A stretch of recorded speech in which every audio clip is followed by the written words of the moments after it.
आप सबका स्वागत है। आइए आज सुनाते हैं गीता का 5वां अध्याय। जब मन बहुत दुखी और परेशान हो तो गीता अवश्य पढ़ें। गीता पढ़ने से मनोबल बढ़ता है। आइए सुनाते हैं 5वां अध्याय। ओम अथ 5वां अध्याय। अर्जुन उवाच।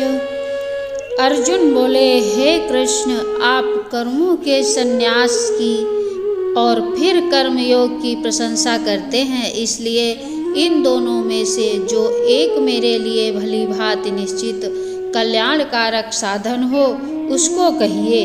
श्री भगवान उवाच। श्री भगवान बोले, कर्म संन्यास और कर्मयोग ये दोनों ही परम कल्याण के करने वाले हैं, परंतु उन दोनों में भी कर्म संन्यास से कर्म योग साधन में सुगम होने से श्रेष्ठ है। हे अर्जुन, जो मनुष्य न किसी से द्वेष करता है और न किसी की आकांक्षा करता है, वह कर्मयोगी सदा सन्यासी ही समझने योग्य है, क्योंकि राग द्वेष द्वंद्वों से रहित पुरुष सुखपूर्वक संसार बंधन से मुक्त हो जाता है। उपयुक्त संन्यास और कर्मयोग को मूर्ख लोग पृथक पृथक फल देने वाले कहते हैं, ना कि पंडित जन, क्योंकि दोनों में से एक में भी संयम प्रकार से स्थित पुरुष दोनों के फलस्वरूप परमात्मा को प्राप्त होता है।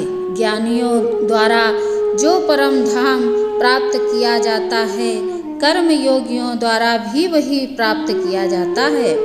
इसलिए जो पुरुष ज्ञान योग और कर्म योग को फल स्वरूप में एक देखता है, वही यथार्थ देखता है। परंतु हे अर्जुन, कर्म योग के बिना संन्यास अर्थात मन, इंद्रिय और शरीर द्वारा होने वाले संपूर्ण कर्मों में कर्तापन का त्याग प्राप्त होना कठिन है, और भगवत स्वरूप को मनन करने वाला कर्मयोगी परब्रह्म परमात्मा को शीघ्र ही प्राप्त हो जाता है। जिसका मन अपने बस में है, जो इंद्रिय एवं विशुद्ध अंतःकरण वाला है, और संपूर्ण प्राणियों का आत्मस्वरूप परमात्मा ही जिसका आत्मा है, ऐसा कर्मयोगी कर्मकर्ता भी लिप्त नहीं होता।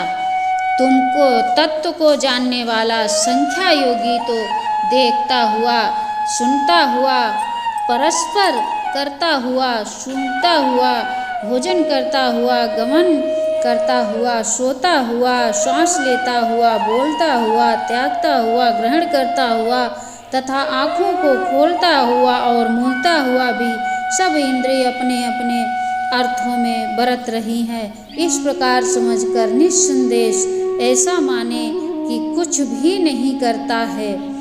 जो पुरुष सब कर्मों को परमात्मा में अर्पण करके और आसक्ति को त्याग कर कर्म करता है, वह पुरुष जल से कमल के पत्ते की भांति पाप से लिप्त नहीं होता।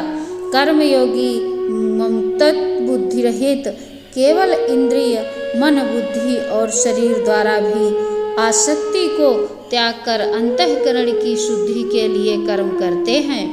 कर्मयोगी कर्मों के फल का त्याग करके भगवत स्वरूप शांति को प्राप्त होता है, और सकाम पुरुष कामना की प्रेरणा से फल में आसक्त होकर बंधता है। अंतःकरण जिसके बस में है, ऐसा सांख्या योग का आचरण करने वाला पुरुष न करता हुआ और न करवाता हुआ ही नव द्वारों वाले शरीर रूप घर में सब कर्मों को मन से त्याग कर आनंद पूर्वक सच्चिदानंदन परमात्मा के स्वरूप में स्थित रहता है।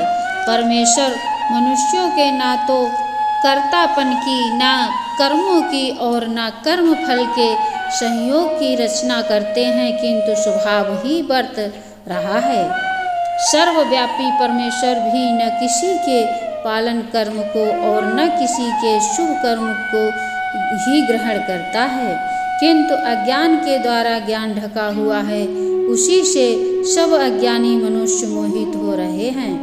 परंतु जिनका वह ज्ञान परमात्मा के तत्व ज्ञान द्वारा नष्ट कर दिया गया है, उनका वह ज्ञान सूर्य के सदृश उस सच्चिदानंदन परमात्मा को प्रकाशित कर देता है। जिनका मन तद्रूप हो रहा है, जिनकी बुद्धि तद्रूप हो रही है और सच्चिदानंदन परमात्मा में ही जिनके निरंतर एक ही भाव से स्थित है, ऐसे तत्वपरायण पुरुष ज्ञानी के द्वारा पाप रहित होकर अनुवृत्तियों को अर्थात परमात्मा को प्राप्त होते हैं।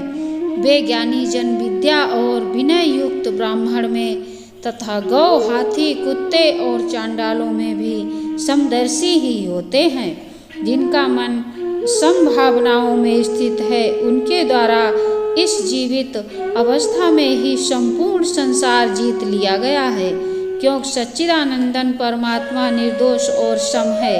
इससे वे सच्चिदानंदन परमात्मा ही स्थित है।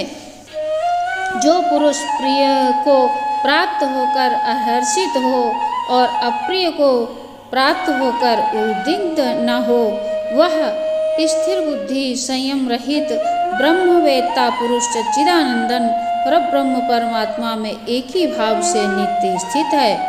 बाहर के विषयों में आसक्ति रहित अंतःकरण वाला साधक आत्मा में स्थित जो ध्यान जनित सात्विक आनंद है, उसको प्राप्त होता है। तदंतर वह सच्चिदानंदन परब्रह्म परमात्मा के ध्यान स्वरूप योग में अभिन्न भाव से स्थित पुरुष अक्षय आनंद का अनुभव करता है। जो ये इंद्रिय तथा विषयों के संयोग से उल्फा होने वाले सब भोग हैं, यद्यपि विषयी पुरुषों को स्वरूप सुख रूप भासते हैं, तो भी वो दुख के ही हेतु हैं और आदि अंत वाले अर्थात आदित्य हैं। इसलिए हे अर्जुन, बुद्धिमान विवेकी पुरुष उनमें नहीं रमता।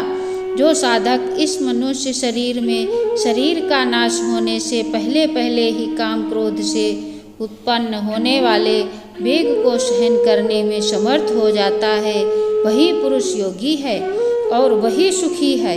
जो पुरुष अंतरात्मा में ही सुख वाला है, आत्मा में ही रमण करने वाला है तथा जो आत्मा में ही ज्ञान वाला है, वह सच्चिदानंदन परब्रह्म परमात्मा के साथ एकाकी भाव को प्राप्त संयोगी संख्या योगी शांत ब्रह्म को प्राप्त होता है। जिनके सब पाप नष्ट हो गए हैं, जिनके सब संशय ज्ञान के द्वारा निवृत्ति हो गए हैं, जो संपूर्ण प्राणियों के हित में रत है और जिनका जीता हुआ मन निश्चल भाव से परमात्मा में स्थिर है, वे ब्रह्मवेत्ता पुरुष शांत ब्रह्म को प्राप्त होते हैं। काम क्रोध से रहित जीते हुए चित्त वाले परब्रह्म परमात्मा साक्षात्कार किए हुए ज्ञानी पुरुषों के लिए सब ओर से शांत परब्रह्म परमात्मा ही परिपूर्ण है। बाहर के विषय भोगों ना चिंतन करता हुआ बाहर ही निकाल कर और नेत्र की दृष्टि को भ्रुकुटी के बीच में स्थित करके तथा नासिका में विचरने वाले प्राण और अपान वायु को सम करके जिसकी इंद्रियां मन और बुद्धि जीती हुई हैं, ऐसा जो मोक्ष परायण मुनि इच्छा भय और क्रोध से रहित हो गया है, वह सदा मुक्ति ही है। मेरा भक्त मुझको सब यज्ञ और तपों का भोगने वाला संपूर्ण लोकों के ईश्वर का भी ईश्वर तथा संपूर्ण भूत प्राणियों का सुहृद अर्थात स्वार्थ रहित दयालु और प्रेमी ऐसा तत्व से जानकर शांति को प्राप्त होता है। इति पंचम अध्याय समाप्तम। जय श्री कृष्ण। राधे राधे। फिर मिलते हैं अगली वीडियो में। तब तक जय श्री कृष्ण। राधे राधे। वीडियो अच्छी लगी हो तो चैनल को सब्सक्राइब करें। कमेंट में जय श्री कृष्ण जरूर लिखें।